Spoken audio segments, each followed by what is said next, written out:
ऐसे ही पिटोगे जैसे बरेली के अंदर पीटे गए हो।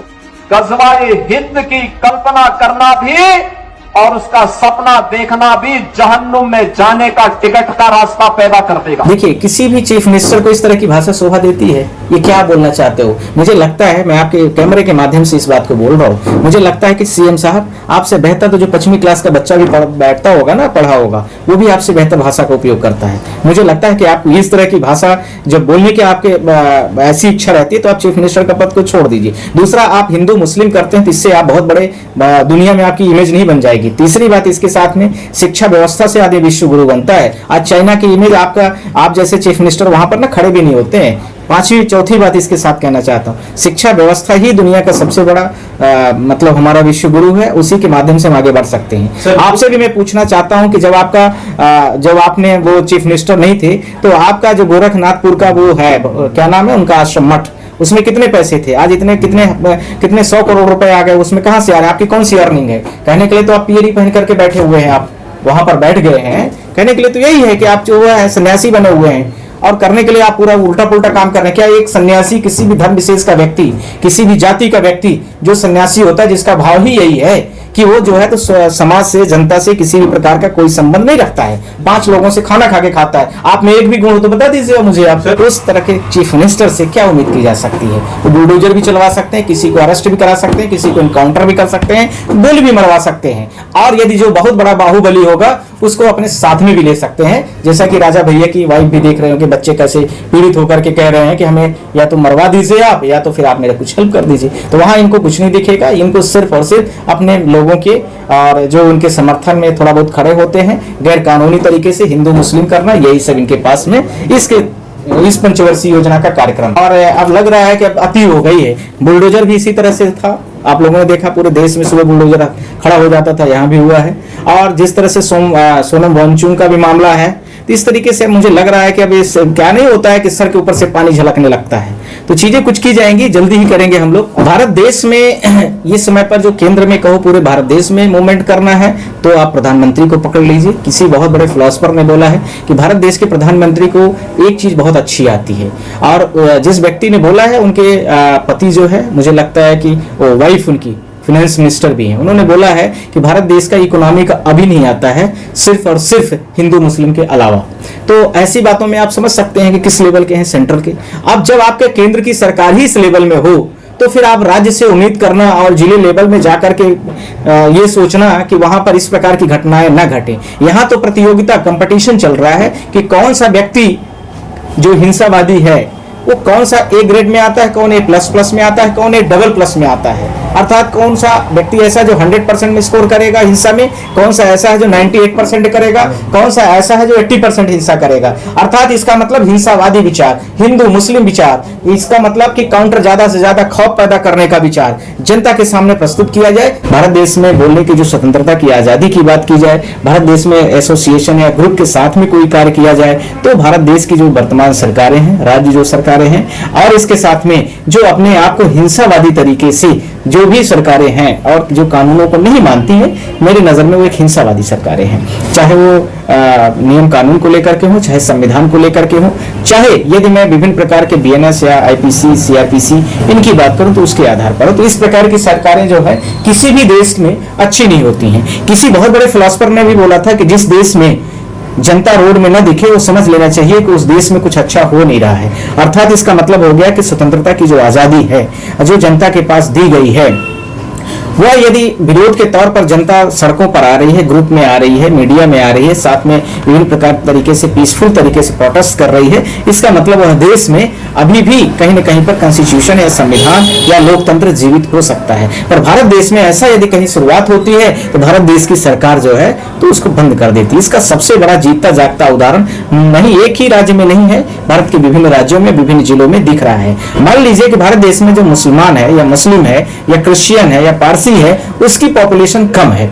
ऐसे मैं मान के चल रहा हूं कि भारत देश में जो हिंदू है 80% के आसपास में है। तो जो विभिन्न और प्रकार के जो जाति और धर्म विशेष के लोग हैं, हो सकता है कि हमसे पहले के हों, हो सकता है कि हमारे बाद के हों, पर वो उनको किसी प्रकार से उनके धार्मिक स्वतंत्रता को न दबाना चाहिए, न तो उनके जो फ्रीडम ऑफ एक्सप्रेस है, बोलने की स्वतंत्रता, बात करने की स्वतंत्रता, धार्मिक आजादी। तो धार्मिक आजादी जब शब्द आ गया तो इसमें बहुत बड़ी कील पूरे भारत देश में इस पर दिख रही है। कई सारे लोगों ने बोल दिया आई लव मोहम्मद। वैसे ही समझने की जरूरत है जैसे मैं बोलता हूँ हाय राम, हाय भगवान, हाय शिव, इसी प्रकार से है। तो आई लव मोहम्मद यदि किसी ने बोल दिया, जैसे मैं बोल दिया आई लव मोहम्मद हो गया, तो यदि मान लीजिए आप उत्तर प्रदेश सरकार के राज्य क्षेत्र में रहते हैं, भारत देश के किसी इस प्रकार के राज्य में रहते हैं जहां पर इस नाम से गणिता, इस नाम पर ही रोक लगा देने की आवश्यकता समझ लेगी सरकार है, तो फिर वो सरकार कहां से यह मान के चलने की आवश्यकता है कि समाजवादी सरकार है, या यह मानने की सेकुलर गवर्नमेंट है, या यह मानने की भारत देश की संविधान की शपथ खाने वाले व्यक्ति ही सरकार को चला रहे, या भारत देश में किसी भी एक धर्म और जाति के तानाशाहों की सरकार हो गई। जैसा कि आप सबको पता है कि भारत देश की प्रस्तावना में स्पष्ट तरीके से विभिन्न प्रकार की चीजों को भी लिखा गया है, और उसमें जो 3-4 शब्द लिखे गए प्रस्तावना में कि हम भारत देश के मूल नागरिक हैं और यहाँ पर संप्रभुता, अखंडता, ये समाजवाद, ऐसे शब्दों के साथ में भारत देश में सारी चीजें चलेंगी।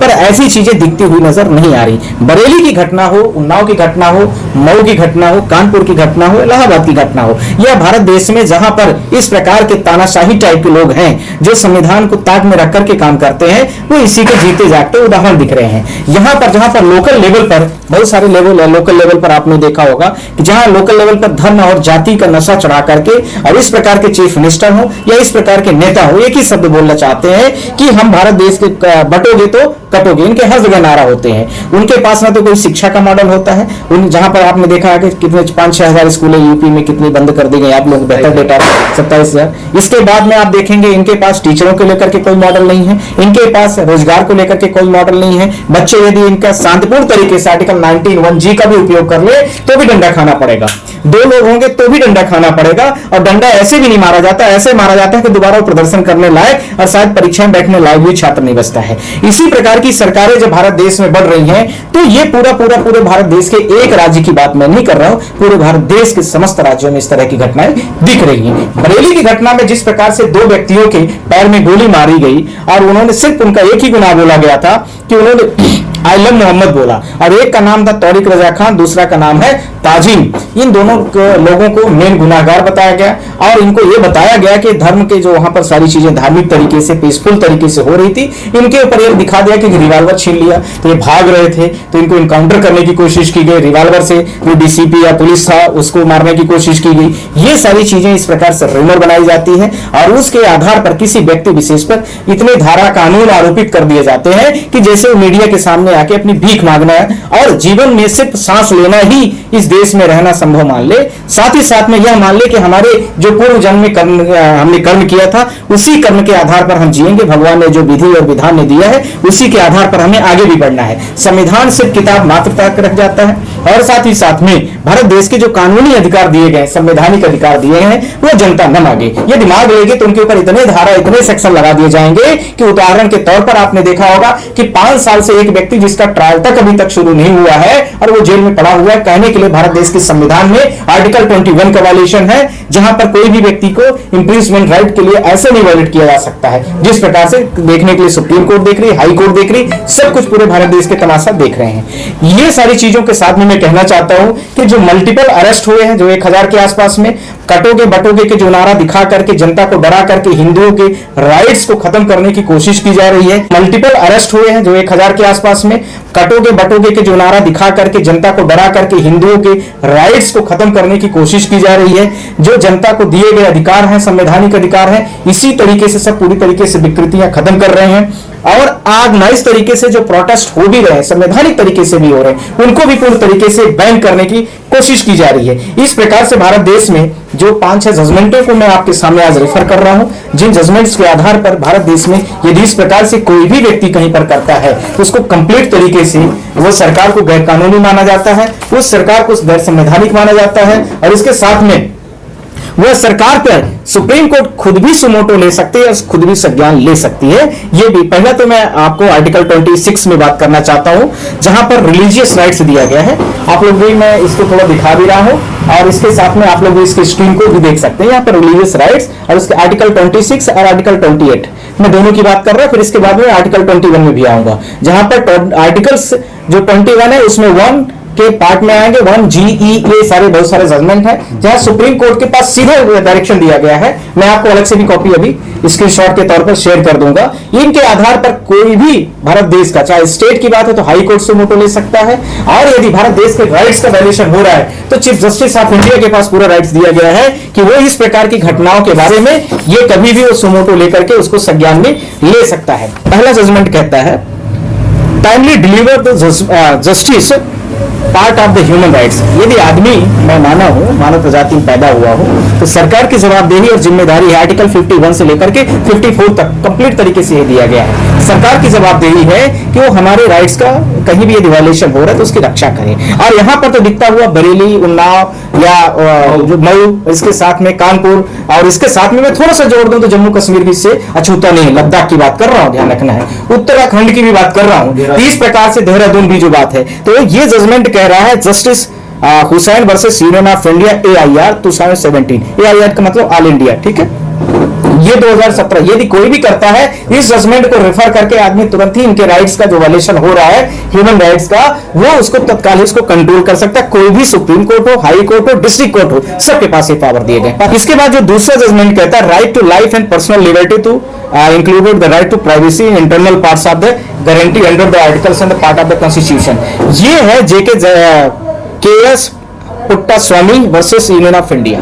इसमें स्पष्ट तरीके से बोला गया है कि कोई भी व्यक्ति का जो राइट्स दिया गया है, प्राइवेसी के जो राइट्स है, और इसके साथ में जो कॉन्स्टिट्यूशनल राइट्स दिए गए, तो कॉन्स्टिट्यूशनल राइट्स हमारे कौन से हैं? 5 वेरी इंपॉर्टेंट, 6 जो इंपॉर्टेंट दिए गए हैं। उनमें से पहला है कि फ्रीडम टू स्पीच, इसको कोई नहीं रोक सकता है, यदि रोकेगा तो जजमेंट खड़ा हुआ है। दूसरा कहा गया पीसफुली हम कोई भी प्रोटेस्ट कर सकते हैं, तो वो जजमेंट खड़ा हुआ है। तीसरा, यदि हम एसोसिएशन के साथ में, ग्रुप के साथ में, समूह के साथ में, जैसे विभिन्न प्रकार की पार्टियां हैं, कांग्रेस पार्टी अपना आंदोलन कर सकती है, कोई भी रीजनल पार्टी कर सकती है, कोई एसोसिएशन है कर सकता है, तो ये सारी चीजें कोई भी कर सकता है, इसमें कहीं कोई दिक्कत नहीं है। तीसरा, एसोसिएशन ऑफ द यूनियन के साथ में फ्रीली थ्रू आउट पूरे भारत देश में कहीं भी जा सकता है। उत्तर प्रदेश वाले तो धारा 144 लगा देते हैं कि कोई भी व्यक्ति बाहर नहीं जा सकता है, और इस सीमा रेखा के बाहर जाएगा तो उसको सीधा वहां से 144, और इसके साथ में इंटरनेट की भी सेवाएं बंद कर दी गई। जबकि इंटरनेट की सेवाएं मानवाधिकार के दायरे में आती हैं, जबकि इंटरनेट की सेवाएं भारत देश के जनता के एक जो ऐसा कह सकते हैं कि जनता के डेली उपयोग वाली, डेली नेसेसिटी की जो ऑब्जेक्ट है उसमें उसको काउंट किया जाता है, तो उसको बंद भी नहीं किया जा सकता है। पर सरकारें आजकल इस तरह से उद्वेलित करती हैं जनता को, और उसके बाद फिर जनता के आक्रोश जब फैलने लगते हैं तो उसको इंटरनेट बंद करना, फोन कनेक्शन डिस्कनेक्ट करना और 144 धाराएं जैसे लगाना उनके साथ में आ जाता है। इसके साथ में नेक्स्ट जजमेंट जो कहता है सुप्रीम कोर्ट का, ये कहता है फ्रीडम ऑफ जो एक्सप्रेशन स्पीच में, उसमें कहा गया कोई भी व्यक्ति हो, किसी व्यक्ति को बोलने की आजादी नहीं रोक सकता। जैसे मैं आपके सामने बोल रहा हूं तो भारत देश के जो प्रधानमंत्री हो चाहे मुख्यमंत्री हो, वो हमको बोलने से नहीं रोक सकते, बशर्ते सवाल एक है कि गलत नहीं होना चाहिए, गलत एक्सप्रेशन नहीं होना चाहिए, हमारा यह भाव नहीं होना चाहिए कि हम किसी गलत जानकारी को आप लोगों के सामने पर कर रहे हैं। तो यही मेरा मसला है कि फ्रीडम टू जो स्पीच है, फ्रीडम टू जो एक्सप्रेस है, फ्रीडम टू जो रिलीजियस प्रैक्टिसेस है, उसको लेकर के जो उत्तर प्रदेश सरकार कर रही है, जो उसको लेकर के आपने देखा होगा लेह लद्दाख में जिस प्रकार से सेंट्रल गवर्नमेंट कर रही है, ये पूरे भारत देश के पूरी तरीके से अनकॉन्स्टिट्यूशनल है, डिफेमेशन के भी दायरे में आता है। इसको लेकर के सुप्रीम कोर्ट के 7 बेंचेस जो है उन्होंने जजमेंट दिया। इसका नाम है Sanjay Narayan versus editors in chief of Hindustan versus honourable high court of the Allahabad 2011। ये जजमेंट के आधार पर हम सारी चीजों को, ये तो मैंने किताबों की बात की है, ऐसे 50 जजमेंट आपको लैंडमार्क जजमेंट मिल जाएंगे। इसके आधार पर सरकारें हमारी आम जनता की कुछ भी नहीं कर सकती, सिर्फ ये जबरदस्ती करती हैं, कॉन्स्टिट्यूशनल राइट को हमारे वायलेट करती हैं और हमारे कानूनी अधिकारों को कंट्रोल करने का काम करती हैं। इस वीडियो को लाइक करें, सभी के साथ शेयर करें। नए आने वाले व्यूअर जन 24 न्यूज टाइम चैनल एवं न्यूज एजेंसी को सब्सक्राइब कर लें। बेल आइकॉन को जरूर क्लिक करें ताकि ऐसे ही सच्चाई पर आधारित खबरों का नोटिफिकेशन सबसे पहले आपको मिले।